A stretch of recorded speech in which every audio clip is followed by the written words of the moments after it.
یادم واسه سال آخر تدریسم بابای پول نداشت تو مدرسه کار کرد. یادم پیش معلم نشست زار زد. سال بعد عمومم اومد خودشو، منم به لطف خودش شدم کارگر. همیشه بیرون میزنه ازم یه کار سمقا صدک، کاری نداره بشیم پاز من، فقط بشین و گوش کن حرفای من. سالمم شکرت میکنم خدای من، 4 و 20 رو ترجیح میدم به قاصدک. خودم و یه فاسد رو میفروشم تا سال بعد. بدبختا یاد بگیرین از ذات سگ، متنفرم نمیخوام ازتون قاب عکس. ته سیگارم و له میکنم تو جای پکس، افسوس اینو میخورم که را قاصدک به درک، چون خدا میذاره جاش تکتک.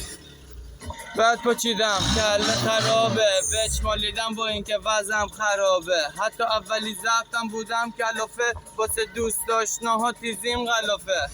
جوز زدم بی اعصاب تو دعوا کار میکنه جا مغز دستام، بگیرنم حبسم نیست زیر 10 سال، با یه ابلاغ بیشتر میشه. سیاسی میزنم احساسی نه عشقیه، اینا خار حسم و گاییدن. سر صبح واسه خودم هم میدم چاییدم، زمستون نیومده ولی من چاییدم تا خوردم. 40 رفتی باخت دادی کسخولی بچه، البته تنهام بگذریم گرچه اسمت تا ابد تو دلم حکه. ضربه زدی ضربتی گفتی قوی، خودتو دست کم نگیر گفتی بلدتم و تو کف دستمی، چون تو قلبم بودی بوده شرفات عجیب.